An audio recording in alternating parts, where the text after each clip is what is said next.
Recording on हो गया। देखो, अनाथ बच्चों को पालेगा कौन? PM cares fund. तो PM care fund important point हो गया, तो इसको तुमको पूरा समझना पड़ेगा। पीएम केयर फंड क्या है? जैसे सरकार 2 साल पूरा होने पर, सरकार के 2 साल पूरा होने पर पीएम ने महामारी में अनाथ हुए बच्चों के लिए एक बड़ी घोषणा कर दी है। मान लो कि उनको 18 साल की उम्र से और 5 साल तक मिलेगा क्या है? मासिक वजीफा। और 23 साल की उम्र में पीएम केयर्स फंड के लिए दिए जाएंगे, मतलब पीएम केयर फंड से दिया जाएगा 10 लाख रुपया। अब ये है क्या? मान लो कि 18 साल तक के बच्चे तक को क्या करना है कि उसका पढ़ाई लिखाई जो भी खर्च होता है सब कुछ फ्री दिया जाएगा, फ्री। तो इसके लिए घोषणा किया गया है, हम तुमको दिखाते हैं।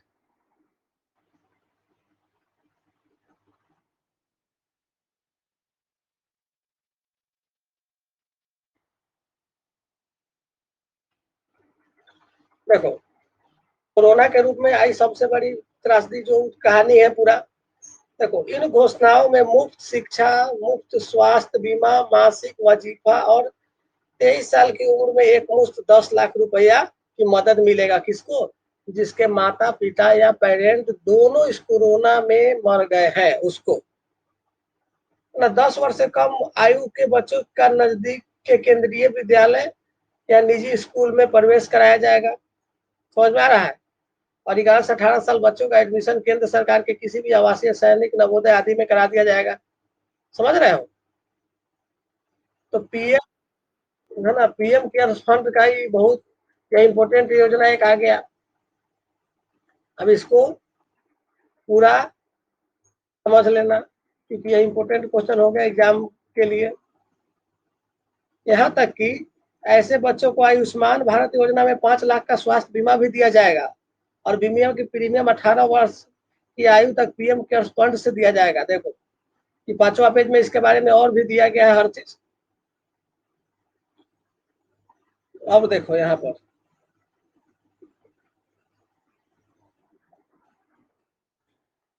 जनरली परीक्षा से पहले शिक्षकों को वैक्सीनेशन की तैयारी। परीक्षा लिया जाएगा, 12th का बोर्ड का परीक्षा होने वाला है। और कोरोना से जंग में देखोगे तो उत्तर प्रदेश में 1 जून से कोरोना कर्फ्यू से मिलेगी थोड़ा राहत। ओपन मार्केट ओपन हो जाएगा, खुल जाएगा, है ना? नहीं, फर्स्ट पेज को ऐसे भी देख लेना चाहिए, क्योंकि आगे जो भी लिखा होगा इसी के अकॉर्डिंग लिखते रहेगा ना। आईपीएल उपीएल किसी क्वेश्चन पूछता नहीं है, लेकिन कभी भी जैसे बीपीएससी टाइम में पूछ दिया आईपीएल का शेष मैच। जैसे बीसीसीआई ने शनिवार को विशेष आम सभा में आईपीएल के बचे हुए 31 मैच को सितंबर अक्टूबर में यूएई में कराने को मंजूरी दे दी है। अब कहाँ होगा? यूएई में, संयुक्त अरब, है ना? जैसे इस साल T20 के मैच होने वाली की मैच, भारत मतलब कि क्या है, भारत ही T20 वर्ल्ड कप का लेने के लिए मतलब मांगा है कि अगर फिर से कोरोना ठीक ठाक हो गया तो यहाँ पर T20 कराया जाएगा।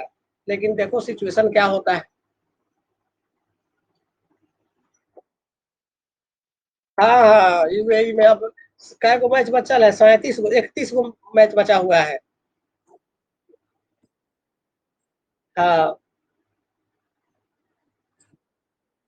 देखो व्हाट्सएप के बारे में कह रहे थे कि व्हाट्सएप क्या हो जाएगा। जैसे जनरली क्या है, व्हाट्सएप अपना टर्म एंड कंडीशन अप्लाई कर रहा था, तो थोड़ा झुक गया है। शर्त नहीं मानने वाले को भी चालू रहेगी सेवाएं।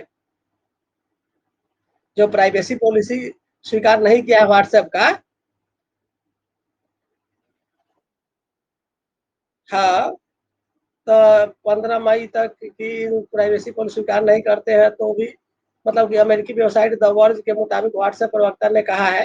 देखो, अभी अमेरिकी वेबसाइट द वर्ज, पुस्तक हाल ही के समाचार पत्रों में द वर्ज नामक तो किससे संबंधित है? तो अमेरिका का एक वेबसाइट है,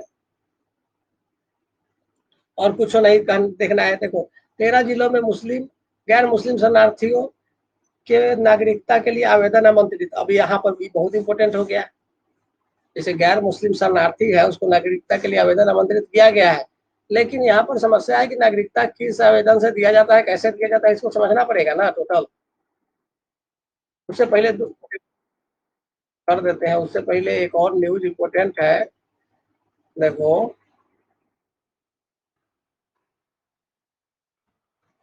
देखिए लद्दाख लद्दाख क्षेत्र में चीन की गतिविधियों पर अमेरिका रख रहा नजर। वो खाली कहने के लिए है, ऐसा कुछ करेगा नहीं अमेरिका। चीन से तो अपने अमेरिका डरायल रहता है। समझ रहे बात?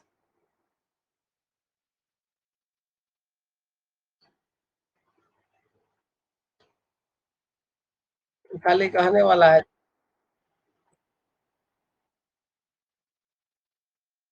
हाँ, देखो अभी क्या हो रहा है कि एस जयशंकर ने क्वाड में अपने हितों को ले, क्वाड जानते हो? क्वाड, क्वाड 4 देश का समूह है। कौन कौन है? India, America, quad. ये हमेशा पूछ देता है किसी में, हम देखो समझा देते हैं, अब उतना जूम करने पर नहीं, ऊपर नीचे नहीं होता। देखो पूर्वी लद्दाख स्थित, मतलब कि एक्चुअल एलएसी, पता है ना, एक होता है एलओसी लाइन, एक होता है LAC line. LOC Bharat Pakistan के बीच, एलएसी भारत और चीन के बीच। ऐसे तो भारत में है, लेकिन अधिकार कर लिया था तब से भारत चीन के बीच में कहा जाता है। अक्साई चीन और भारत के बीच एलएसी है। तो इस पर लेके मीटिंग हुआ है, तो उसमें कहा है कि, मतलब कि इस पर डिस्कशन हुआ है। देखो अमेरिका के विदेश मंत्री को एंटनी ब्लिंक के साथ विदेश मंत्री एस जयशंकर की बातचीत में इस पर आक्रामक रवैये की समीक्षा की है। तो जनरली अमेरिका बोला है कि, मतलब कि इस क्षेत्र, लद्दाख वाले क्षेत्र पर अमेरिका का भी नजर रहेगा, है ना। और क्वाड में देखो एस जयशंकर से मीडिया से बातचीत, इसमें देखो क्वाड में है भारत, ऑस्ट्रेलिया, जापान और अमेरिका के क्वाड गठबंधन की हिमायत वह भारत के रूप को दर्शाती है। तो फाइनली यही है कि क्वाड ने डिस्कशन किया इसके बारे में कि चीन हमेशा आक्रमण का जैसा अपना रवैया अपना रहा है, उसके बारे में अपना बताया। अब देखो 13 जिलों में गैर मुस्लिम शरणार्थियों के नागरिकता के लिए आवेदन आमंत्रित किया गया है। तो नागरिकता इस सबसे संबंधित किसका, किस मंत्रालय के अंतर्गत आता है? गृह मंत्रालय, है ना। गृह मंत्रालय की कितना, 1900, देखो जब तुम लोग इंडियन पॉलिटी लक्ष्मीकांत वाला पढ़ेगा तो उसमें नागरिकता चैप्टर है, उसमें अगर पढ़ोगे तो सिटीजनशिप अमेंडमेंट एक्ट रहता है। सिटीजनशिप एक्ट 1955 वाला, उसमें 2009 के नियमों के तहत एक अधिसूचना जारी की गई है, जिसमें गुजरात, राजस्थान, छत्तीसगढ़, हरियाणा, पंजाब के 13 जिलों में रह रहे अफगानिस्तान, बांग्लादेश और पाकिस्तान से संबंध रखने वाले,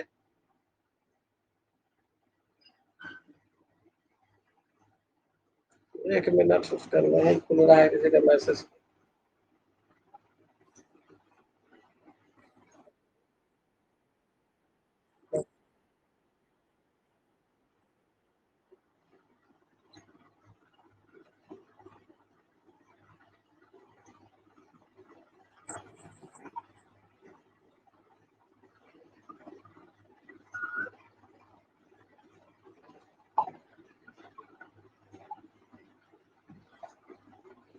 देखो 13, मतलब कि जो भी गैर मुस्लिम है, अगर मुस्लिम नहीं है तो अगर इंडिया में सिटीजनशिप के लिए अप्लाई करेगा तो उसको मिल जाएगा सिटीजनशिप। नहीं तो ऐसे नहीं मिलेगा, अगर मुस्लिम है तो उसको सिटीजनशिप नहीं मिलेगा। हाँ। हम्म,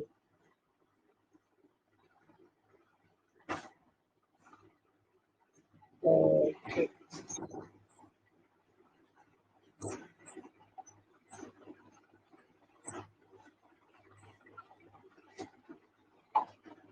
अभी कितना लोग ज्वाइन कर लेते हैं मतलब? हम्म,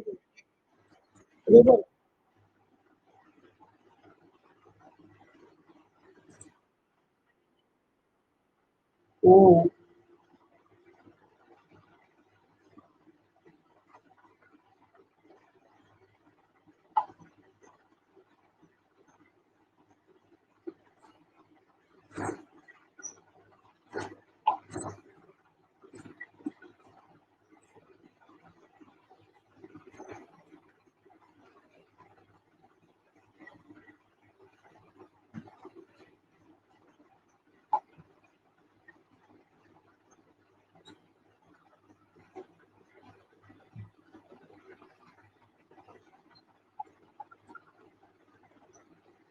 एक मिनट रुक जाओ।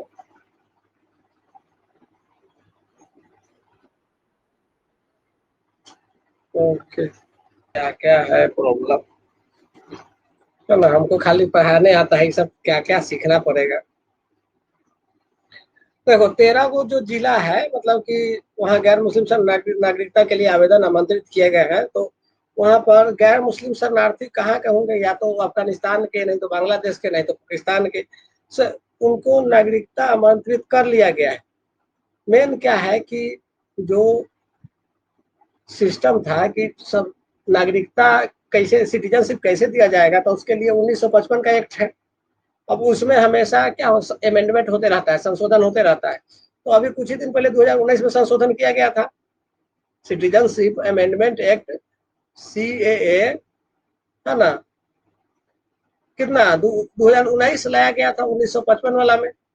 तो मतलब कि उसमें डिबेट क्या हुआ कि जनरली सिस्टम था, कुछ ही दिन पहले कहा गया था कि मुस्लिमों, कुछ ही दिन पहले कि सबको सिटीजनशिप दिया जाएगा। तो जितना भी सिटीजनशिप के लिए आया एप्लीकेशन, तो उसमें से डिबेट हो गया कि नहीं, मुस्लिम को नहीं देना है सिटीजनशिप, अगर इस यहाँ से बिलोंग करते हैं, और गैर मुस्लिम है उसको देना है। तो उसके लेकर फिर से मीडिया में कुछ कुछ अपना डिबेट होने लगता है। तो इसी पर अपना जनरली प्रेस कॉन्फ्रेंस में कोई बोल दिया होगा। तो बोला क्या कि जो गैर मुस्लिमों के लिए नागरिकता आवेदन आमंत्रित किया गया है, वह नागरिकता संशोधन अधिनियम से कोई लेना देना इसका नहीं है, क्योंकि इसके तहत सरकार ने अभी नियम बनाया ही नहीं। 2019 वाला के तहत अभी सरकार नियम ही नहीं बनाया है। जनरली उस समय रूल क्या बनाया गया था, 2019 वाला जो अमेंडमेंट एक्ट आया था, सिटीजनशिप अमेंडमेंट एक्ट के अंतर्गत, उसमें कहा गया था कि गैर मुस्लिम हिंदू, सिख, बौद्ध, जैन, पारसी, ईसाई को मिलेगा जो भारत में कम से कम 11 साल निवास के बाद नेचुरलाइजेशन, मतलब किसी भी देश की नागरिकता प्राप्त करने की कानूनी विधि के द्वारा किसी विदेशी नागरिक पर लागू सभी शर्त को पूरा करते हैं, तब जाके उनको नागरिकता मिलेगा। गैर मुस्लिम वहां था, लेकिन ई वाला गैर मुस्लिम जो 2019 में जो एक अमेंडमेंट एक्ट लाया गया, उसके थ्रू यह आवेदन मतलब कि आमंत्रित नहीं किया गया है, उससे पहले का है।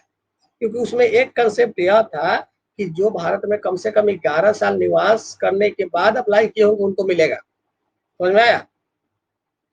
तो ये फाइनली कह सकते हो कि ये 2009 वाला अमेंडमेंट एक्ट के अंतर्गत मिला होगा।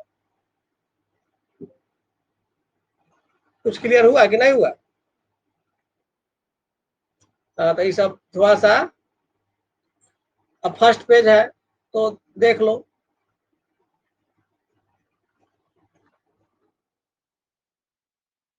अभी जरूरत नहीं है कि OTA चेन्नई में पास आउट हुए निखिल कौल ने कहा कि सब कुछ नहीं, फालतू का न्यूज है। पुलवामा में शहीद मेजर विभूति की पत्नी ने पहनी सेना की वर्दी, उस सब कोई मतलब नहीं है ना? बंगाल के मुख्य सचिव तबादले पर सियासी गरम। अभी करंट अफेयर का नहीं है, लेकिन फिर भी अब तक जान लो, जब नाम सुन लिए तो कभी न्यूज तो सुनते रहोगे। बंगाल के मुख्यमंत्री ममता बनर्जी ने राज्य के मुख्य सचिव अलापन बंदोपाध्याय के दिल्ली तबादले को राजनीतिक प्रतिशोध का, मतलब कि उसको कहाँ कर दिया है, दिल्ली में लेके ट्रांसफर कर दिया है।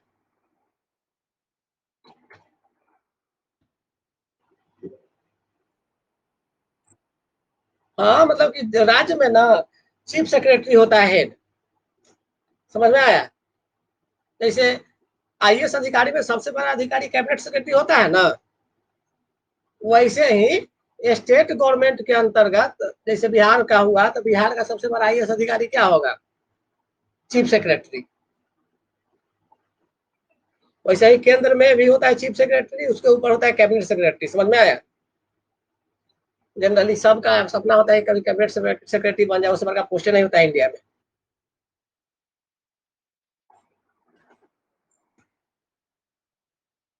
देखो एयर क्वालिटी इंडेक्स में शनिवार को दर्ज किया गया दिल्ली में फरीदाबाद का, सब बताते हैं, उससे कोई मतलब नहीं जानना है हमको। एयर क्वालिटी इंडेक्स क्या होता है उसके बारे में जान लो। What is air quality index, है ना? AQI।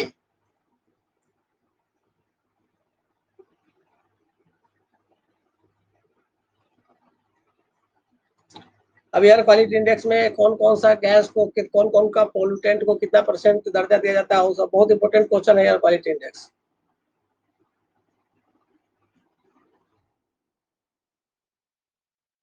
हाँ हाँ, पार्टिकुलेट मैटर, हाँ,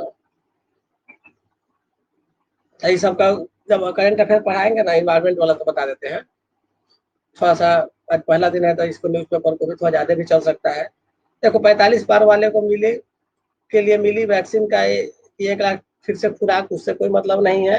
18 से 44 साल के लोगों को 10 जून के बाद मिलेगा टीका, वो सब कुछ मतलब का नहीं है। टीका उका लगवाते रहो,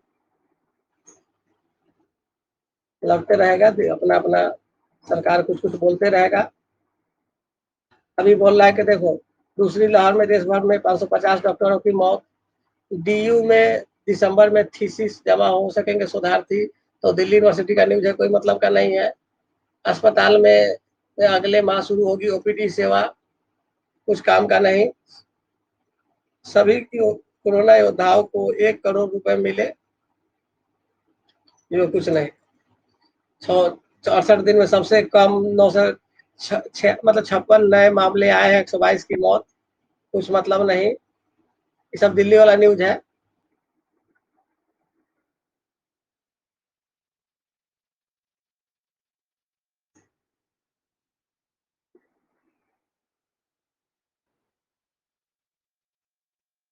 नहीं नहीं, देखो कोरोना की तीसरी लहर को लेकर वायु गुणवत्ता प्रबंधन आयोग सतर्क हो गया है।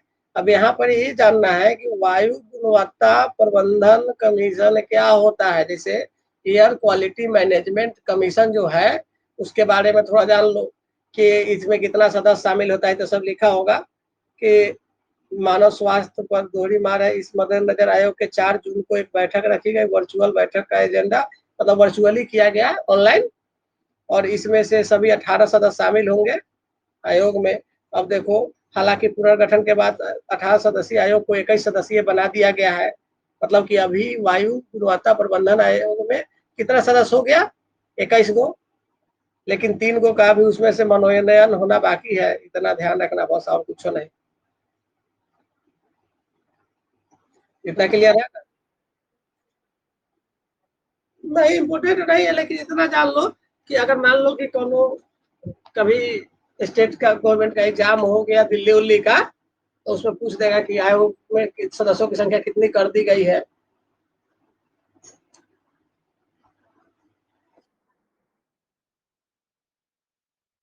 हाँ हाँ, खूब होता है। अभी सुने हो सुशील कुमार पर अति हो गया है कि क्या हुआ है कि ओलंपिक में जो मेडल जीतने वाला सुशील कुमार पर जनरली रिमांड में है बेचारा, आतंकवादी सबसे संगठन गठन की बात होती रहती है। अब देखो उत्तर पश्चिम भारत में शुरू होगी मानसून पूर्व गतिविधि। मानसून पूर्व गतिविधि क्या होता है कि जैसे बढ़ती गर्मी के समूचे पश्चिम भारत उत्तर पश्चिम भारत कहने का मतलब समझ रहे हो ना, ये वाला। हाँ यही जैसे इंडिया का पिक्चर हुआ था, ये वाला उत्तर पश्चिम या उत्तर पूरब है। तो बढ़ती हुई गर्मी में वहां पर बहुत सारा 3-4 दिन का आंशिक रूप से बादल छाए रहेंगे। अब इस सब क्षेत्र में 3-4 दिन क्लाउडी एरिया रहेगा इंडिया में। अब बीच बीच में तेज हवा के साथ हल्की बारिश भी होने की संभावना है, तो ये मौसम का अपना खबर है। तो समझ में आ गया कि अब वर्षा होने की, अब तो उधर हल्का वर्षा होने की संभावना है। तो थोड़ा सा न्यूज फर्स्ट पेज में देखो, पढ़ने से इतना बात समझ में आ जाता है। फर्स्ट पेज के न्यूज के आधार पर बदल रहा युद्ध की प्रकृति, तीनों सेनाओं का संयुक्त होना जरूरी है। आज जो एक होता है CDS combined in defence staffing, तो जैसे नौसेना प्रमुख कौन है अभी, एडमिरल करमबीर सिंह, ये सब याद रखना। तो जनरली क्या है कि खड़गवासला क्या है, एनडीए का ट्रेनिंग सेंटर है। जैसे एनडीए कोई निकालता है तो उसका ट्रेनिंग क्या होता है, खड़गवासला में, पता है ना।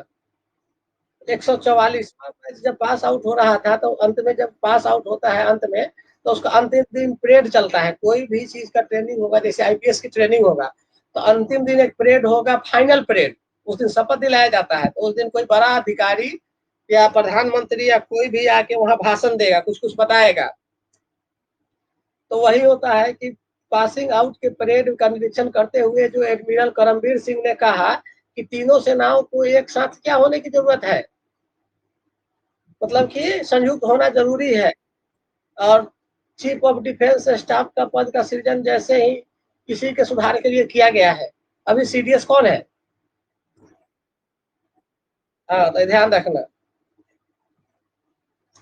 और एनडीए 72 साल की प्रतीक है कि एनडीए से ही तीनों का ट्रेनिंग होता है। एनडीए के थ्रू ही ज्वाइनिंग किसका होता है कि एयर फोर्स आर्मी नेवी तीनों का होता है ना, इसलिए इसमें थोड़ा सा उस बार भाषण में दे दिए। जनरल सेना प्रमुख ने कहा भारत और पाकिस्तान संघर्ष विराम ने शांति लाने का योगदान दिया।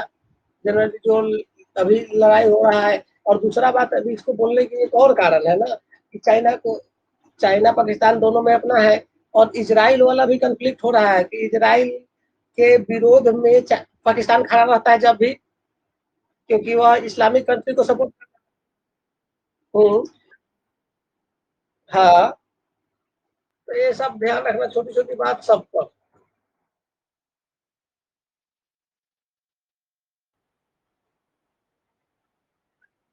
हम्म, तो ये सब इम्पोर्टेंट नहीं सब, लेकिन दिमाग में सब ध्यान रहना चाहिए कि ये सब हो रहा है देश में, है ना।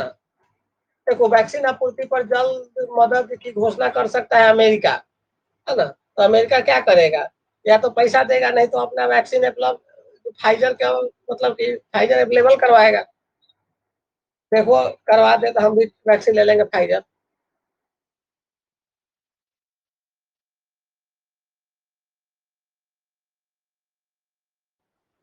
नहीं डाला जाएगा।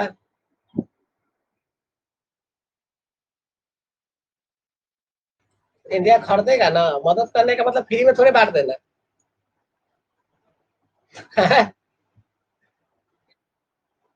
यहाँ यहाँ पैसा, यहाँ से बिजनेस है, वो है पैसा यहाँ से मिलेगा। लेकिन ये है कि पहले इंडिया को दो तब दूसरे देश को दो, ऐसा बात होता है।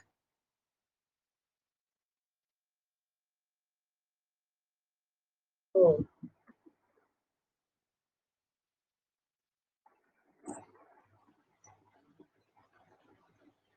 देखो, यहाँ पर एक बहुत इंपॉर्टेंट न्यूज है। एक देखो, डोमिनिका कोर्ट, डोमिनिका कोर्ट जानते हो?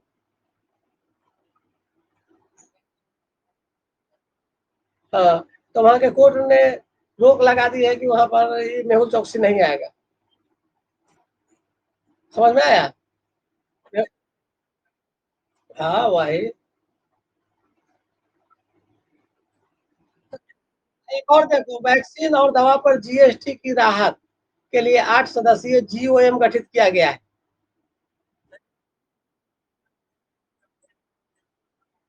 हाँ, तो मतलब कि क्या होता है कि बंदी प्रत्यक्षीकरण ये सब क्या होता है, रीट होता है बहुत सारा। तो वहां पर जनरली क्या होगा कि उसके बारे में कुछ भी प्रकाशित सब नहीं करना है। अरे होता क्या है कि हर एक कोर्ट की हमारे देश में आगे रहेगा नहीं, या कुछ भी अगर उसके देश में अगर रहबो करता है, मेहुल चौकसी अगर वहां भाग जाता है, तो वहां पर उसको कुछ नहीं किया जाएगा। उसको अगर आपको उस पर सजा सुनाना है, चाहे अपने देश में, पहले अपने देश में ले जाइए, तब उस पर कुछ कर सकते हैं।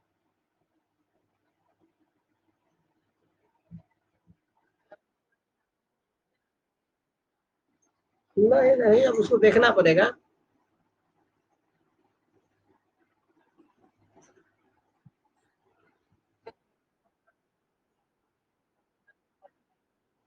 अरे बहुत इंपॉर्टेंट है। यह देखो, जीओएम गठित किया ना, 8 सदस्यीय, मतलब जीएसटी से संबंधित कोई ऑर्गेनाइजेशन लिख दिया जैसे, है ना, गवर्नमेंटल, मतलब कि क्या है कि ग्रुप ऑफ, जी से ग्रुप हो गया, वो से ऑफ, आई से एम से मतलब मेंबर, ग्रुप ऑफ मेंबर, या ग्रुप ऑफ मिनिस्टर कह सकते हो, ग्रुप ऑफ मिनिस्टर, मतलब कि 8 गो मंत्रियों का एक सदस्य बना दिया, मतलब समूह बना दिया। अब उसमें कौन कौन है, देखो महाराष्ट्र के उप मुख्यमंत्री अजित पवार, गोवा के ट्रांसपोर्ट मंत्री, ये सब मिलके एक 8 लोग का अब जीएसटी की दावा और उससे संबंधित जो भी वैक्सीन वैक्सन है या उसे किट विट है, उस सबको जीएसटी जितना लगाया गया है उसके जीएसटी को कम करने की बात उसमें अपना ये लोग रखेगा। समझ में आया? ऐसे भी आज का पेपर हम नहीं देखे थे, थोड़ा देख लो कि फायदा है। तो कोरोना काल में कर्नाटक भाजपा में खेमेबाजी हो रहा है, कोई मतलब नहीं है। अब देखो नियमों के उल्लंघन की जांच के लिए एनजीटी कमेटी, अब एनजीटी जानते हो ना, नेशनल ग्रीन ट्रिब्यूनल, बहुत इंपॉर्टेंट टॉपिक होता है इन्वायरमेंट का। एनजीटी क्या करता है?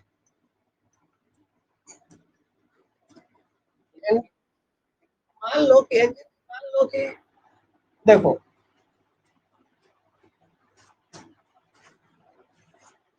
एक ट्रिब्यूनल बना दिया जाएगा। जैसे एक नदी बह रही है, कंसेप्ट समझो।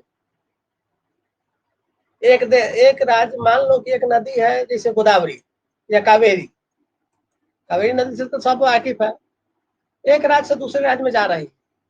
अब क्या करेगा कि यह राज्य अपने में उस नदी पर डैम बना देगा। जैसे डैम बनाएगा तो पानी तो प्रॉब्लम हो जाएगा, दूसरे राज्य को पानी तो कम हो जाएगा।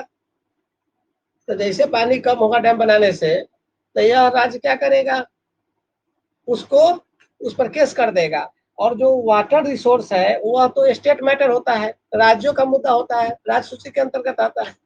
तो जो केंद्र सूची के अंतर्गत आता नहीं उसमें केंद्र कुछ डिबेट अपना डिस्कशन देगा नहीं।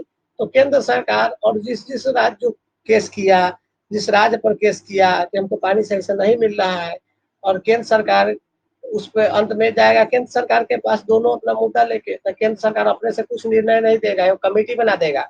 उसमें राज्य सरकार का एक सदस्य, दूसरे राज्य सरकार का सदस्य, तीसरा केंद्र सरकार का एक सदस्य, और तीनों मिलकर अपने में फैसला कर लीजिए कि किसको कितना देना है, और अंत में वही यहाँ पर लागू हो जाएगा। तो इस ग्रुप को बोला गया नेशनल ग्रीन ट्रिब्यूनल। केंद्र राज्यों के विवाद को निपटाने के लिए कमेटी बना देती है, वही होता है नेशनल ग्रीन ट्रिब्यूनल। तो जनरली ये सब इन्वायरमेंटल वाला कोई बात है, जैसे एक राज्य सरकार बहुत बड़ा इंडस्ट्री लगाया, समझो बॉर्डर पर, जैसे बिहार और झारखंड के बॉर्डर पर, या बिहार और बंगाल के बॉर्डर पर बिहार सरकार एक बहुत इंडस्ट्री बड़ा लगा दिया, और उसका धुआं दूसरे राज्य में जाता है। जैसे अभी सुनते होंगे कि हरियाणा चाहे पंजाब में जब खेती होता है तो उस समय चावल के पुआल को जला दिया जाता है।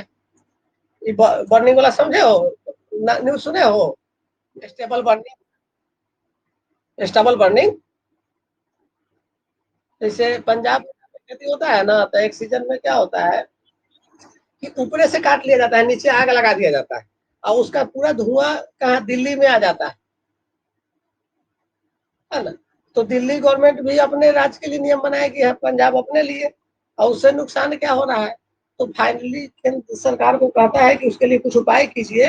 तो केंद्र सरकार एक एनजीटी बना देती है, और उसमें सब मिल के कि आप इतना सदस्य है, अब अपने से देखिए आप लोग क्या निर्णय लेना चाहते हैं। एनजीटी समझ में आ गया, नेशनल ग्रीन ट्रिब्यूनल।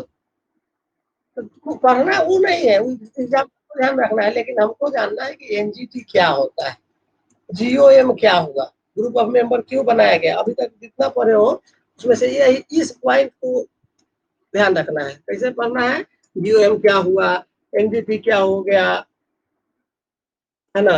यहाँ पर एक पॉइंट जैसे बंदी प्रत्यक्षीकरण क्या होता है।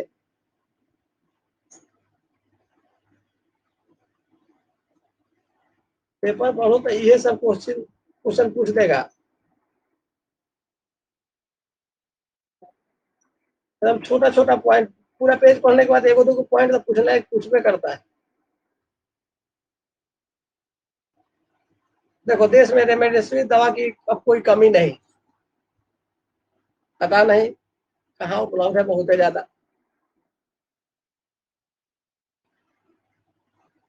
देखो उर्वरक और रसायन मंत्री मनसुख मंडाविया ने कहा है कि पिछले 1.5 महीने में देश में रेमडेसिविर का उत्पादन कितना 10 गुना बढ़ गया है।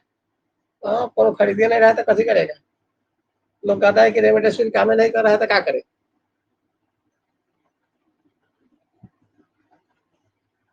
देखो कोरोना से उभरे बच्चों को अब एक नया बीमारी, कौन बीमारी, MIS-C, भोपाल में करीब 150 के सामने आया है MIS-C। अभी क्या है MIS-C के बारे में देख लो। इसमें लक्षण होता है बुखार आता है, आंख लाल होने लगता है, शरीर में लाल रंग के दाने निकलते हैं, भीतरी आंखों में सूजन हो जाता है।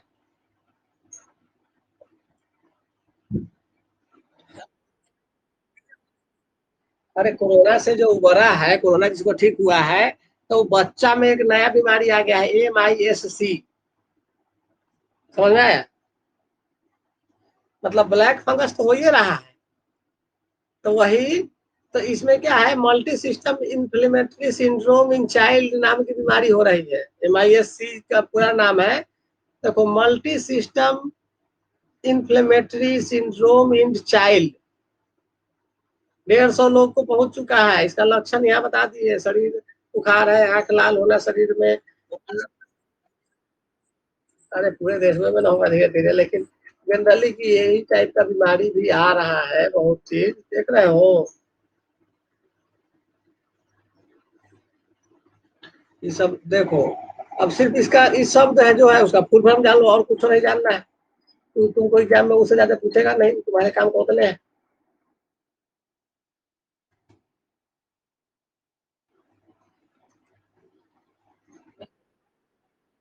अब देखो राजस्थान में एक महिला ने 10 मिनट में 2 को डोज लगा दिया है। क्या हुआ?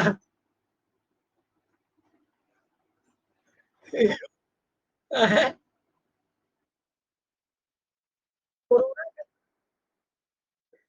लगा रहे हैं, कोरोना का आंकड़ा उतना नहीं देखना है ना। अब लैब बताएगी कितने दिनों में बनी एंटीबॉडी, वो सब जरूरत नहीं है। वो टेस्ट, वो नया सिस्टम निकाल देगा। कोरोना को भगाते जाओ।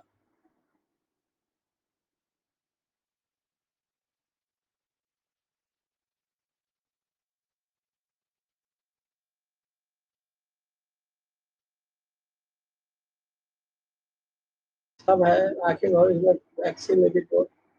अब देखो, राष्ट्रीय थोड़ा सा बिकती रही जहरीली शराब और 19 लोग मरे, वो सब कुछ नहीं करना है, जानना नहीं है। हाँ ये देखो इम्पोर्टेंट आ गया, सजग से सशक्त और सशक्त होगा भारतीय इस सजग क्या है जानते हो, सजग?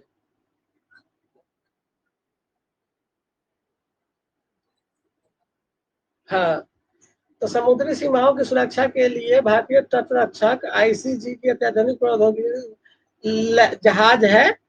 मतलब एक प्रकार से सजग का साथ मिल गया है। सजग को जनरली अपने देश में, स्वदेश में ही विकसित किया गया है। INA अजीत डोभाल ने शनिवार को तटरक्षक में शामिल कराया।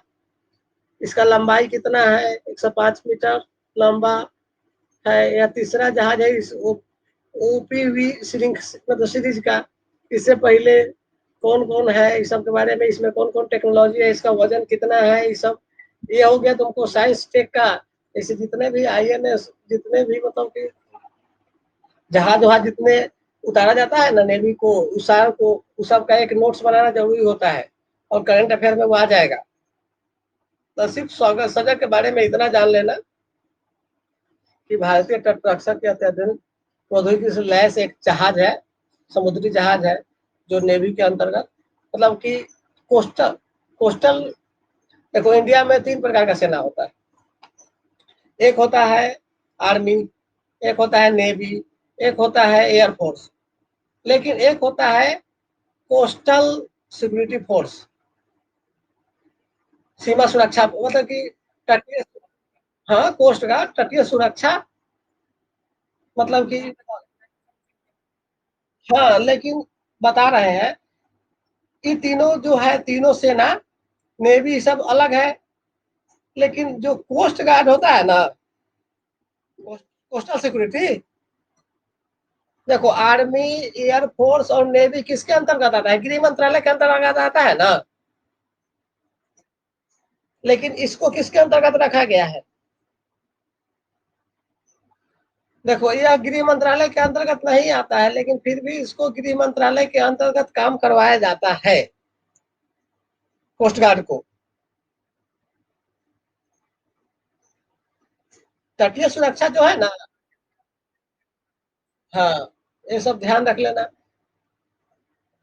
अब बंगाल में हिंसा हो रहा है, अब उसमें किस प्रकार का हिंसा हो रही है, तो जनरली सब सोशल सिक्योरिटी जो होता है ना, सामाजिक सुरक्षा, उससे संबंधित टॉपिक होता है। जैसे इम्पोर्टेंट है, बहुत इम्पोर्टेंट हो गया, एक स्वतंत्र जांच दल द्वारा intellectual and the academics GIA में अब देखो इसी का फुल फॉर्म में हो गया। बंगाल में विधानसभा चुनाव के बाद लगातार हिंसा हो रहा है। अब कैसे हिंसा हो रहा है कि उसमें से मतलब कि कहीं किसी को मार दिया गया, तेजाब फेंक दिया गया, रेप कर दिया गया, ये सब बहुत सारा कि मर्डर कर दिया गया, ये सब होते जा रहा है ना। दुष्कर्म, निर्वस्त्र करना, पिटाई करना, ये सब इसके अंतर्गत लैंगिक आधार पर निशाना बनाया जा रहा है। तो इस सब को लेके अपना अपना आयोग जांच कर रही है। इसमें जैसे SC ST आयोग है, वुमेन आयोग, देखो नेशनल ह्यूमन राइट कमीशन है, फिर महिला से संबंधित आयोग है, अनुसूचित जाति जनजाति, जितने भी कमीशन है, इस सारा कमीशन को पढ़ना पड़ेगा, क्योंकि सारे कमीशन के बारे में जानना चाहिए।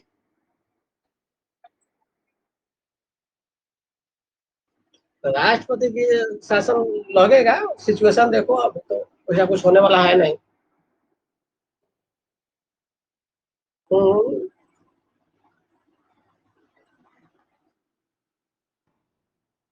देखो पेपर पढ़ो तो कम से कम न्यूज पढ़ो ऊपर का, तो थोड़ा सा दिमाग में आ जाना चाहिए कि उसके अंदर क्या लिखा होगा। डेली डेली पढ़ने लगोगे तो अपने क्लियर हो जाएगा। अब देखो पहला ही फर्स्ट पेज पर था, मध्य प्रदेश में 150 को शावक ऐसे है जो स्थिति खराब है, जनरली बहुत बाघ की मौत हो गया है। कहाँ? मध्य प्रदेश में 2 बाघों के अंतर से विजेता बन गया था मध्य प्रदेश।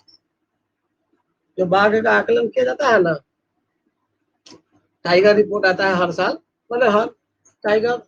अब देखो यहाँ पर है, ये पेज तुमको इम्पोर्टेंट हो गया, ये जानोगे तो कुछ इकोनॉमिक्स के बारे में जान लोगे। पेट्रोल डीजल के महीने में 15 बार बढ़े, वाह, एक महीना में 15 बार, इससे कोई मतलब नहीं है। लेकिन इसमें से सिर्फ इतना हमको जानना है एक बात,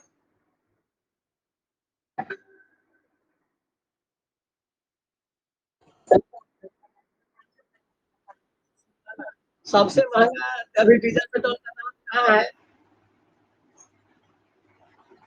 पेट्रोल सबसे पहले राजस्थान में श्री गंगानगर में 100 के स्तर पर पहुंच पाया था, और जहाँ यह अभी 104 पर है। गंगा मतलब राजस्थान में ही सबसे पहले 100 पार किया है पेट्रोल का कीमत। मतलब कभी GST रिटर्न नहीं भरने वाले कर्मचारी को भी मिला एक मौका। अब GST के बारे में जानो, कैसे GST रिटर्न भरा जाता है, GST का सिस्टम क्या है, GST के बारे में टोटल जानना पड़ेगा। आप टैक्सेशन पढ़ाएंगे नहीं तो उसमें तो क्लियर हो जाएगा। लेकिन अभी से पढ़ने लगोगे तो GST का कुछ ना कुछ तो, मतलब एक होता है GSTN, GST नेटवर्क पर जाके सब कुछ भरा जाता है ना। तो कितना कितना रुपया भरना है, किस चीज पर जुर्माना उर्माना, तो GST के बारे में बहुत सीखने की जरूरत है। तो टैक्सेशन हम पढ़ा नहीं है, क्लियर होगा नहीं, क्योंकि इकोनॉमिक्स का कंसेप्ट समझ में आएगा तब ये डाटा समझ में आना शुरू होगा। होंडा जो है मानेसर प्लांट, मानेसर जानते हो कहाँ है? मानेसर तुमको पड़ता है हरियाणा में, अपना उत्पादन शुरू कर दिया है। इसे कुछ ज्यादा जरूरत नहीं है। सुरक्षा और NBCC पेश करेंगी जेफरा इंफ्रा अंतिम ऑफर। तो अब तो यहाँ पर इस सब को न्यूज को पढ़ोगे तो तुमको पता पता चल जाएगा कि किस प्रकार से दो कंपनी में एक दूसरे को लेकर वोटिंग राइट क्या होता है, और एक दूसरे के साथ कैसे शेयर खरीद बिक्री होता है। ये तुमको बहुत इंपॉर्टेंट टॉपिक है, लेकिन तुमको अभी क्लियर इसका होगा नहीं, तुमको टर्मोलॉजी समझना पड़ेगा। JIL के इंसॉल्वेंसी रिजोल्यूशन ना, प्रोफेशनल क्या हो तो उसका नियम क्या है, हर चीज। और क्या होता है कि जैसे ही एक कंपनी दूसरे को अपने अंदर लेती है ना, तो उसका क्या क्या सिस्टम है वो सबको जानना पड़ेगा। जैसे बैंक ऑफ बड़ौदा का न्यूज है, बैंक ऑफ बड़ौदा की चौथी तिमाही में इतना रुपए का घाटा लग गया है। जैसे तिमाही जारी किया जाता है ना, और 4 महीने,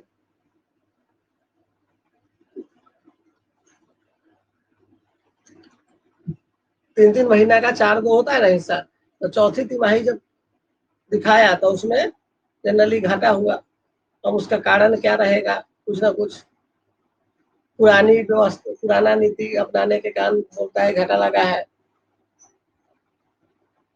आरबीआई के गवर्नर के खिलाफ सुप्रीम कोर्ट ने अवमानना की याचिका कर दी है। मतलब कि आरबीआई, अभी कौन है आरबीआई गवर्नर? शक्तिकांत दास, है ना। और इंडियन बैंकर्स एसोसिएशन के सीईओ समेत कुछ ने, मतलब कि आरबीआई में, अब आरबीआई के गवर्नर के खिलाफ सुप्रीम कोर्ट में जाके कहा है कि वो हमारे साथ सही से पेश नहीं आते होंगे, तो उस पर मिसबिहेवियर का केस कर दिया। इंटरनेशनल फंड में भी अच्छे, नहीं उसका कुछ नहीं है, खाली जानने की बात है, करंट का न्यूज है। लेकिन जब एग्जाम में पॉइंट पूछे वाला हमको पहले से घेर देते हैं, क्या होगा? अब देखो यहाँ है, एमएसपी के मुंह मोर मध्य प्रदेश के किसान कर रहे हैं बाजार का रुख, ये इंपोर्टेंट हो गया तुमको। एमएसपी क्या होता है जानते हो? मिनिमम सपोर्ट प्राइस, जो गवर्नमेंट फिक्स कर देती है कि इतना ही पर सामान बेचना है। इतना तो समझ में आ गया होगा। जनरली क्या हो रहा है कि हमेशा लेके एमएसपी, चाहे किसी भी सामान को लेकर किसानों का आंदोलन जारी है हमेशा। उनको अच्छी कीमत मिले, त्वरित, अगर मान लो कि एमएसपी के आधार पर गवर्नमेंट खरीदता है अपना एफसीआई के लिए, तो उसको जल्दी से भुगतान कर दिया जाए। लॉकडाउन में किसानों को जल्दी से पैसा वैसा दिया जाए। दलहन की खरीद के आंकड़े देखना है कि दलहन कितना रुपये हो गया है, कैसे खरीदना है, ये सब बात। तो अभी देखो कितना उपज है, जैसे 21-22 का आंकड़ा है, चना का उपज इतना है, किसान के पास इतना है, तो ये तुमको बहुत इंपॉर्टेंट डाटा, इसको पढ़ लेना। आईडी के धमाके की साजिश में संजय 3 आतंकवादी गिरफ्तार, कुछ मतलब नहीं है।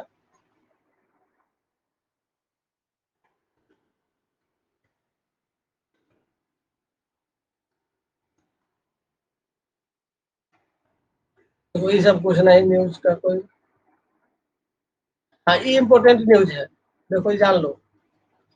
ये सब इडिटोरियल टाइप का आ गया, इडिटोरियल। नेपाल में भारत की जगह लेता चीन। अब इसको पढ़ना बहुत जरूरी है, क्योंकि नेपाल के साथ भारत का रोटी बेटी का संबंध है। कथी का? बेटी रोटी का संबंध है। हाँ, बेटी रोटी। बेटी रोटी मतलब कि नेपाल में सिटीजनशिप नहीं लेना पड़ता है, शादी आराम से कर लो। इंटरनेशनल रिलेशन में बोला जाता है इंडिया नेपाल में रोटी बेटी का संबंध है। बहुत नेपाली जाके बिहार यूपी में नौकरी करता है, जाओगे ना, जैसे तुम चले जाओ दरभंगा में, तो नेपाली के नाम से नेपाल, काठमांडू दवाखाना, वहाँ के आधा बहुत लोग नेपाली तुमको मिल जाएगा। समझ में आया? हाँ, मतलब देखो लिखा हुआ है, यहाँ देखो रोटी बेटी का संबंध है, देखो लिख दिया ना। पड़ोसी देशों की राजनीतिक स्थिति, क्या चीज? हाँ, कभी भी चाइना के बारे में, मतलब नेपाल के बारे में कुछ भी लिखे तो ये बात को लिख दो। इस शब्द को इस्तेमाल करना सीखना होता है मेंस में। नेपाल में राजशाही खत्म होने के बाद वहाँ की राजनीतिक अस्थिरता का दौर चल रहा है अभी ना। नेपाल में कई बार संविधान बदल चुका है, कई बार सरकार बदल चुका है। तो नेपाल के बारे में शॉर्ट वीडियो वीडियो देख लेना कि नेपाल में क्या हो रहा है, नेपाल की स्थिति कैसा है। तो वही कर रहे हैं। हाँ? तो जितना भी वहाँ पार्टी है उसका मोटो क्या है, क्या चाहती है, तो उसके बारे में देख लो, बहुत जरूरी है। पानी क्या हुआ हमको? सुनाई दे देता है? आया था।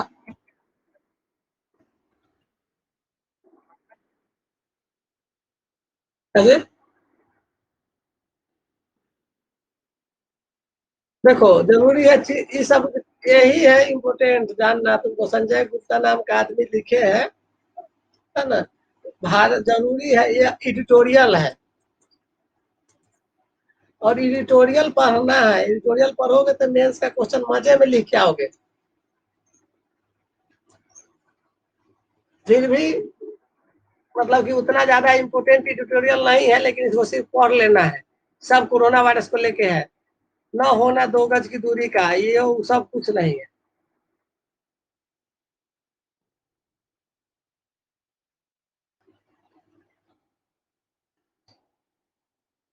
देखो ये दिया कि प्रति 1,000 आबादी पर नर्स कितना उपलब्ध है, किस देश में कितना है, वो सब दिया है। आयरलैंड में सबसे ज्यादा है, देख रहे हो।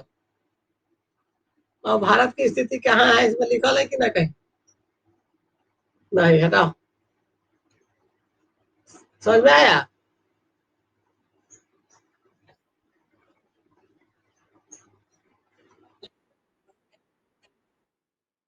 हाँ, तो उसमें सब ये पढ़ने की जरूरत नहीं है।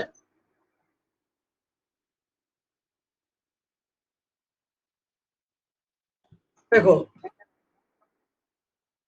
हाँ, बस तो हेडलाइन में तो दिमाग डेली पढ़ने लोगों तो हेडलाइन का कुछ बचपन नहीं करता है न्यूज़ में।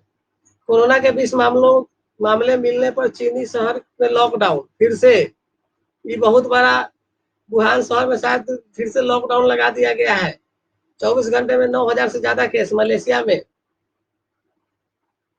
मतलब कि चीन के जाल में फंसा पाकिस्तान। बहुत सारा, ये तो बहुत बड़ा अभी डिबेट का मुद्दा बन गया है। ग्लोबल टाइम्स अखबार में 1.5 करोड़ की आबादी वाले गुआंगचू में स्वास्थ्य अधिकारियों का हवाला बताया गया है, कोरोना तेजी से फैल रहा है।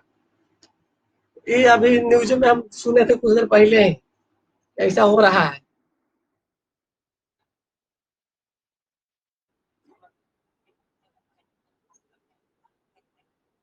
हाँ, ब्लासम, ब्लू, फूलों का त्योहार होता है। ब्लू ब्लासम शायद कुछ। हाँ, फ्लावर फेस्टिवल होता है।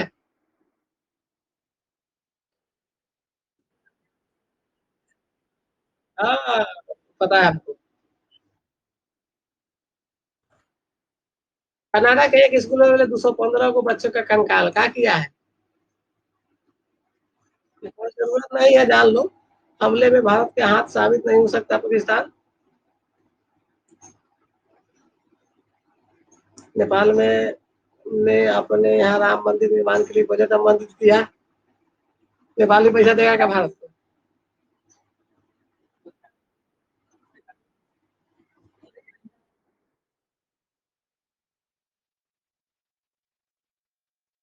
सब बनेगा धीरे धीरे।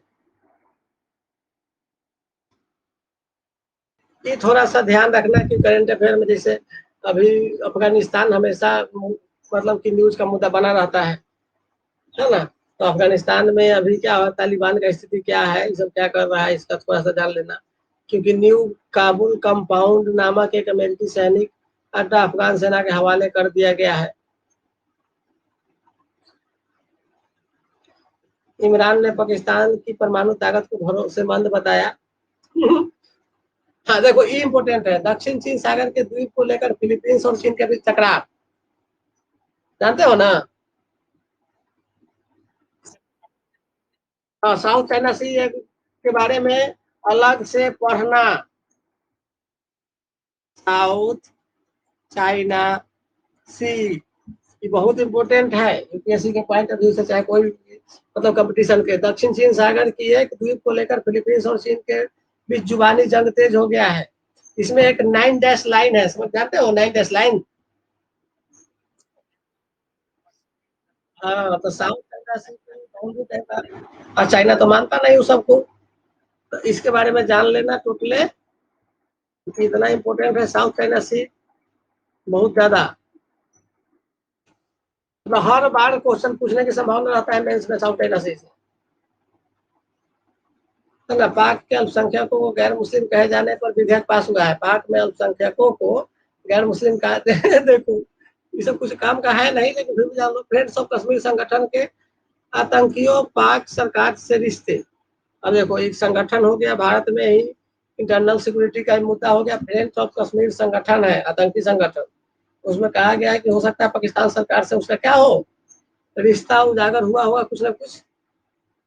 अनुच्छेद 370 के तहत जनरली क्या किया गया, किसको हटा दिया गया?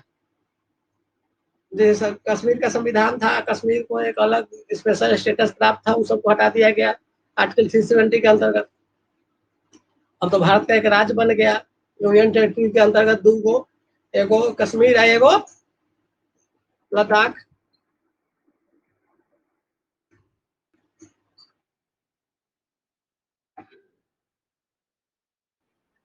कैसे?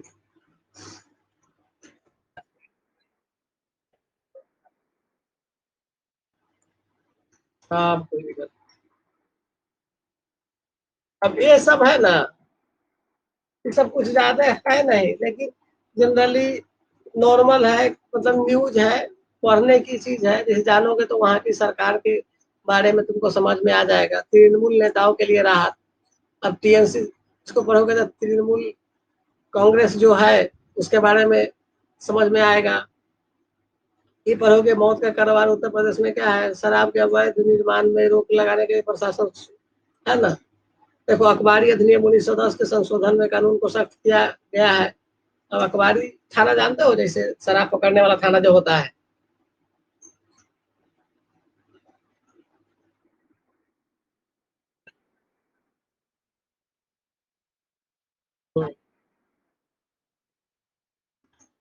स्पोर्ट्स में ज्यादा पढ़ने की जरूरत नहीं है। यूएई में क्या होगा, आयोजित होगा ये जो 21 को आईपीएल का सेशन बचा हुआ है वही, और कुछ तो है नहीं।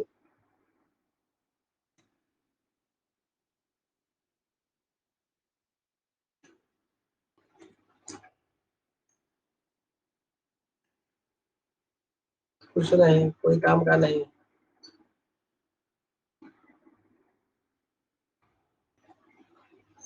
देखो, एक हाई कोर्ट का फैसला ऐसा भी हमेशा इंपोर्टेंट होता है पढ़ना।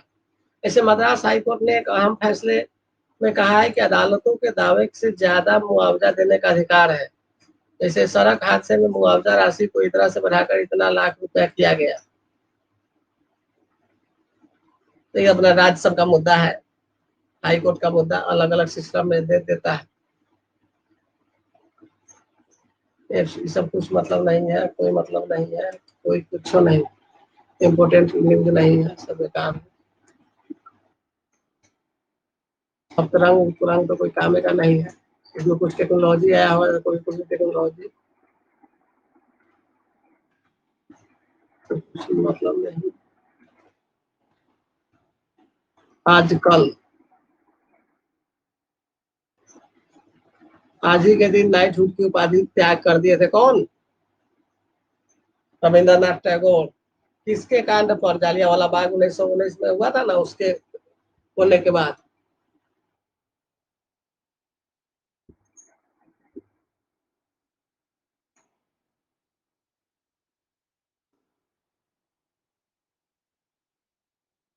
देखो, आज के पेपर में 1 घंटा तुमको लगा पेपर पढ़ने में, न्यूज पेपर समझ में आया ना? आज ऐसा ही न्यूज पेपर पढ़ जाना है। देखो, आज कुछ हम करंट अफेयर बता रहे हैं, आज का नहीं कल का है। जैसे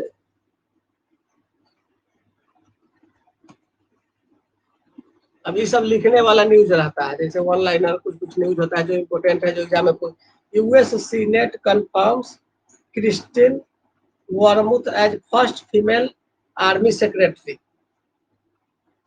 है ना, क्रिस्टीना वर्मुथ जो है वह बनी है फर्स्ट फीमेल आर्मी सेक्रेटरी। कहाँ कहाँ बनी होगी? यूएस के सीनेट में। सीनेट ने कंफर्म कर दिया है कि फीमेल से first female secretary of the army कौन बन गई है? क्रिस्टीना वर्मुथ। नाम ध्यान रखना चाहिए, किसी सब क्वेश्चन पूछ देगा। जैसे अभी प्रेसिडेंट वहां पे। हाँ हाँ हाँ हाँ हाँ, जो बाइडेन के टीम में। ठीक है, का शौक होगा वुमेन सबको ज्यादा रखने का, तो क्या दिक्कत। पहले से भी डिप्टी सेक्रेटरी ऑफ डिफेंस। अभी देखो, डिप्टी सेक्रेटरी डिफेंस कौन है? कैथलीन हिक्स है, ध्यान रखना। President of United state Joe Biden, capital Washington DC है। ये सब छोटी छोटी बात रहता है। जैसे बशार अल असद, जानते हो बशार अल असद के बारे में? री इलेक्टेड सीरियन प्रेसिडेंट, चौथी बार इसको सीरिया का राष्ट्रपति बनाया गया है, बशार अल असद को। अब इसके बारे में थोड़ा सा जान लो कि बशार अल सीरिया के प्रेसिडेंट जो है, फिर से 7 ईयर के लिए general 7 year term in the landslide victory winning. कितना बाप रे, इतना परसेंट टोटल कास्ट हुआ है वोट उनका, 95% वोटिंग वोट मिला है। मैंने 19वें राष्ट्रपति बने हैं 17 जुलाई 2002 से। अरे क्या होता है वहां पर, सरकार गिर रहा है क्या, गिरता है बनता है रहता है क्या बशार अल असद का?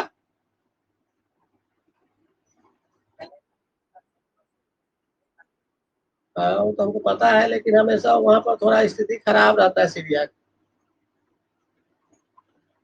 जानते हो? हाँ, हाँ। सीरिया का कैपिटल क्या है? दमास्कस है। सीरियन करेंसी क्या है? सीरियन पाउंड है।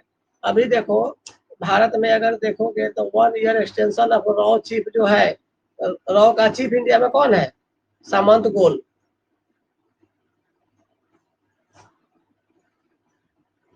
समझ में आया? आईबी है अरविंद कुमार को भी 1 साल का एक्सटेंशन दे दिया गया, उनके जॉब को 1 साल बढ़ा दिया गया है। जैसे देखो, सामंत कुमार गोल आईबी है, मतलब 1 ईयर एक्सटेंशन इन लोग को दिया गया है। 100 गोल जो है 1984 में बैच के आईपीएस ऑफिसर है, पंजाब कैडर से थे, है ना? तो जो भी आईपीएस सब वही सब बन जाता है, एक आध दो। बी सुब्रमण्यम, कॉमर्स को उनको कॉमर्स सेक्रेटरी बनाया गया है। जैसे appointment committee of the cabinet है approved the appointment of B Subrahmanyam, BVR Subrahmanyam secretary of Jammu Kashmir as official special duty of department of commerce. ये तो समझ में आ गया। जैसे इतना उनके बारे में लिखा हो कहाँ से है ना?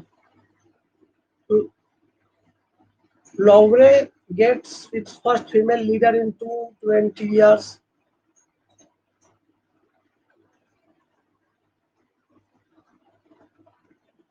First female leader. उनका जो फ्रांस के पेरिस में म्यूजियम में उनके बारे में उनका मतलब कि रखा गया है कि पहली जो महिला थी नेता के रूप में, उनके मतलब कि उनके बारे में कुछ ना कुछ किया गया होगा।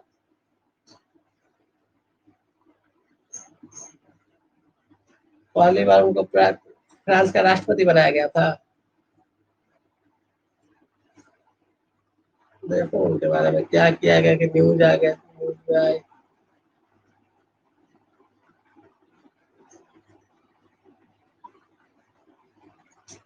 उसके बारे में देखना पड़ेगा। फ्रांस का कैपिटल जानवे करते हो? प्रेसिडेंट कौन है? मैक्रोन है, इमेनुअल मैक्रोन। प्राइम मिनिस्टर कौन है? जिम कॉस्टेक्स। अब वहाँ पर क्या चलता है? यूरो चलता है। बिजनेस का न्यूज कर लेगा था Tata digital buy 64% stake of big basket. Tata खरीद लिया है।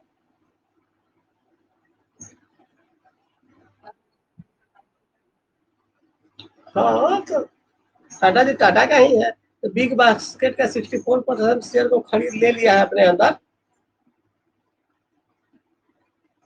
आरबीआई का एनुअल रिपोर्ट आया, तो उसका थोड़ा हाईलाइट देखो क्या है, आरबीआई क्या क्या है।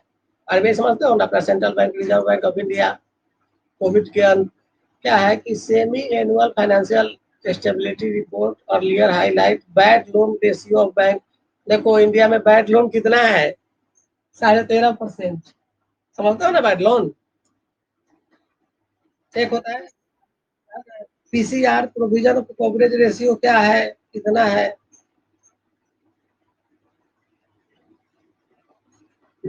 यहाँ पर तुमको जानना पड़ेगा पीसीआर क्या होता है, बैड लोन क्या होता है ना?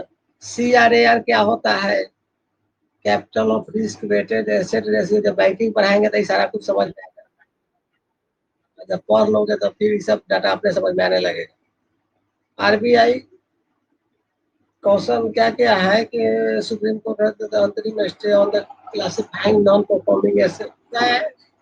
आरबीआई कह रहा है कि बैड लोन तो इतना है, तो एनपीए कितना है उसको बताओ टोटल।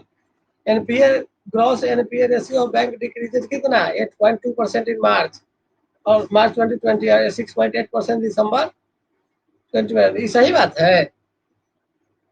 घटा है एनपीए, चलो अच्छी बात, ऐसा ही घट जाए, है ना। एनबीएफसी जो है, increase the capital adequacy ratio of a non banking financial company का कैपिटल, यहाँ पर देखो एक हो गया CAR, कैपिटल एडिक्वेसी रेशियो, पढ़ाए थे याद है, नेशनल का पढ़ाए थे, तो उसमें कैपिटल एडिक्वेसी रेशियो पढ़ाए थे,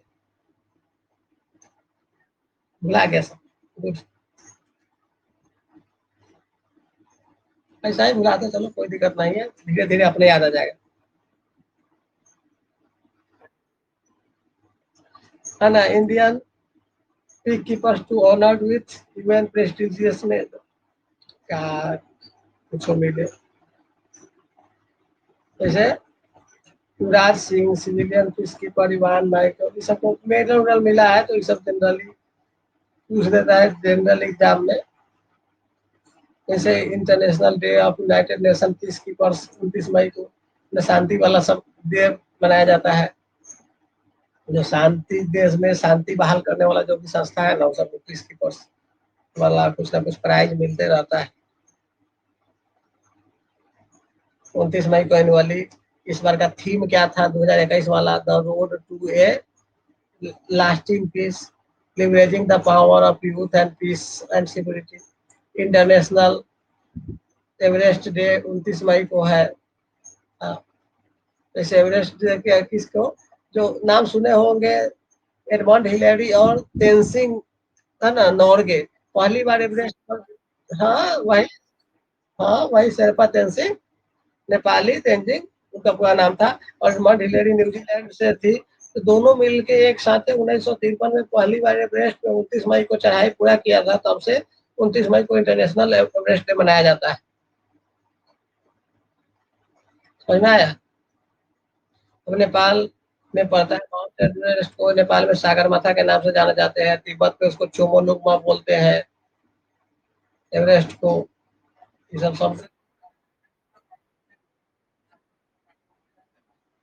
नहीं, मतलब नेपाल में पड़ता है पूरा। तो ऐसा ही अपना अपना भारतों नापता है, क्या मतलब, बोलता है कि जनरली क्या है कि नेपाल में, नेपाल के लोग इसको सागर माथा बोलते हैं, तिब्बत के लोग चोमोलुंगमा बोलते हैं, अलग अलग नाम सब कहा जाता है, जैसे काठमांडू में पड़ता है, तो ये सब तो नॉर्मल है। इतना ध्यान रखना है कि एवरेस्ट हमेशा नेपाल में पड़ता है, बॉर्डर पर नहीं। और दूसरा, जैसे नेपाल का प्राइम मिनिस्टर कौन है, केपी शर्मा ओली, प्रेसिडेंट कौन है, विद्या देवी भंडारी, हो जा रहा है। ये सब ऐसे करंट अफेयर पढ़ोगे तो कुछ कुछ याद हो जाएगा, छोटा मोटा बात। वर्ल्ड डाइजेस्टिव हेल्थ डे 19 तारीख को मनाया जाता है। मेरा कैमरा ऑन है क्या, है ना।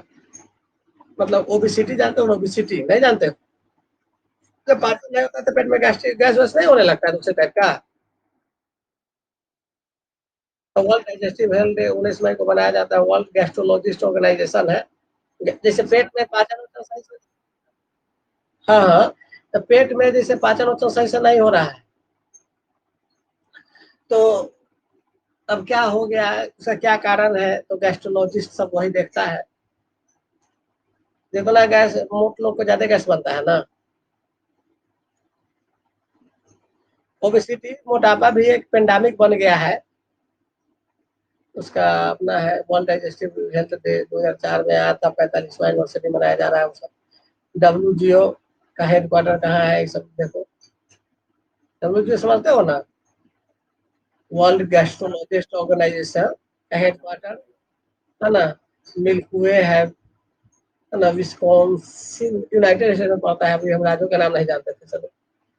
WGO फाउंडेशन का स्थापना हुआ था 1958 में। देखो एमनेस्टी इंटरनेशनल, ही बहुत इंपॉर्टेंट है, एमनेस्टी इंटरनेशनल, जानते हो एमनेस्टी इंटरनेशनल के बारे में, है ना, 28 मई को मनाया जाता है, नॉन गवर्नमेंटल ऑर्गेनाइजेशन है,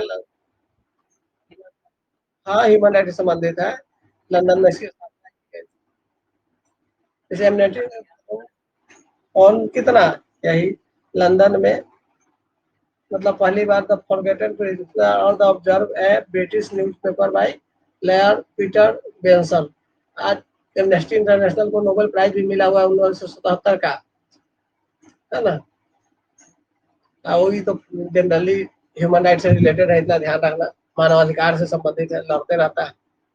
आईबीएफ जानते हो ना, तो नाम इंडियन ब्रॉडकास्टिंग जो फाउंडेशन था, मतलब फेडरेशन था, उसको Indian broadcasting and digital foundation नाम रख दिया गया, उसका नाम चेंज कर दिया गया।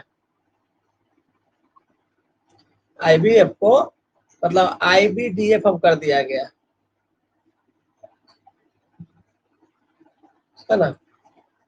मतलब एक प्रकार से अब सेल्फ रेगुलेटरी बॉडी है, अपने से रेगुलेट करता है इंफॉर्मेशन टेक्नोलॉजी के through. Hong Kong women break record in fastest Everest, जब सबसे ज्यादा एवरेस्ट पर जल्दी चढ़ने वाली अपना बनी है तांग सांग यिन हुंग, है ना। World fastest ascent to Everest by women, वही सब है। कितना देर में चढ़ रही, 23 मई को सब कहानी दिया है। तो ये सब कल का न्यूज था, जैसे एक दिन का इम्पोर्टेंट न्यूज सब आ गया। इतना क्लियर हुआ। तो अभी तक कल 29 तारीख वाला शॉर्ट शॉर्ट न्यूज पढ़े, एक पेपर पढ़ने में तुमको 1 घंटा लग गया, 1 से 1.5 घंटा। हम्म। वैसे ही अब क्या करना है,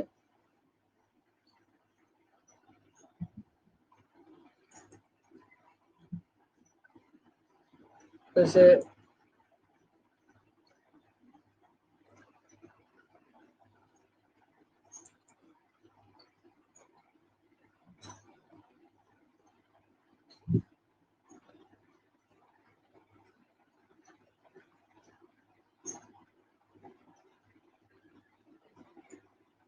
अभी सब लोग इकोनॉमिक्स पढ़ रहे हैं, इकोनॉमिक्स के बारे में थोड़ा सा बताते हैं।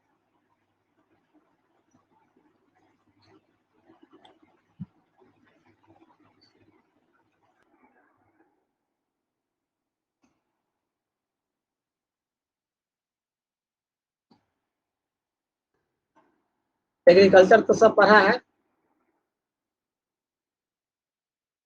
एग्रीकल्चर 85 पेज में है ना। देखो एग्रीकल्चर के बारे में हम बताते हैं। Startup India, stand up India, industry के बारे में भी तो पढ़ ही लिया है, स्किल डेवलपमेंट प्रोग्राम। थोड़ा सा हम देखते हैं कहाँ से बताएंगे।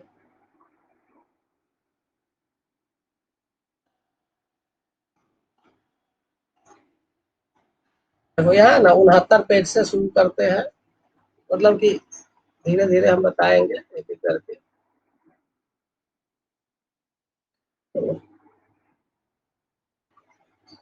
एक एक घंटा बताना था, लेकिन थोड़ा देर और क्लियर करते हैं।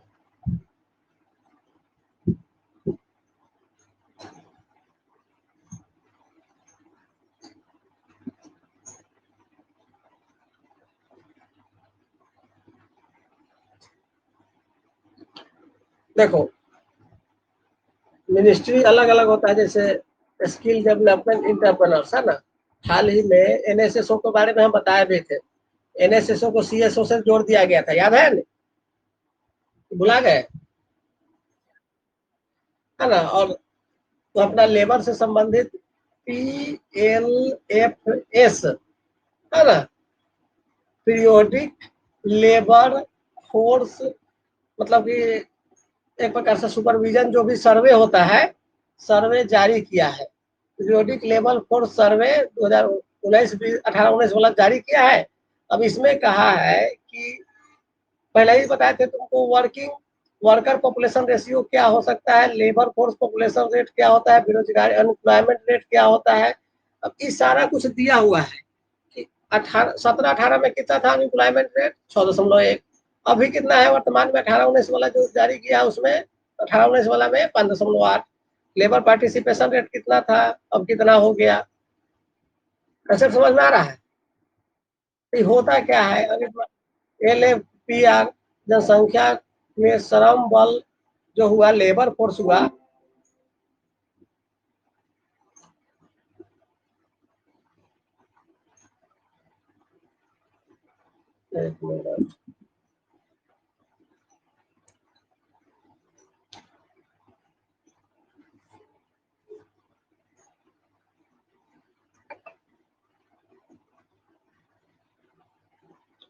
होता क्या है, जैसे LFPR मतलब कि जनरली क्या है कि जनसंख्या में जितना लेबर लोग है ना, उसको परसेंटेज में अगर दिखा दोगे तो लेबर फोर्स हो गया, है ना। और उसी को जानना है उसमें से कितना परसेंट बेरोजगार है, कितना परसेंट रोजगार है, तो NSSO उसका अपना data national sample survey organisation अपना पब्लिश करती रहती है। इतना क्लियर हो गया। अब यह तुमको पीटी में क्वेश्चन पूछ देगा कि ग्रामीण अनएम्प्लॉयमेंट कितना है, 5%, फीमेल पार्टिसिपेशन रेट कितना है, अर्बन अनएम्प्लॉयमेंट कितना है, वर्कर पॉपुलेशन रेशियो कितना है, लेबर पार्टिसिपेशन रेट कितना है। यह 2 साल का डाटा दिया, 2 वाला।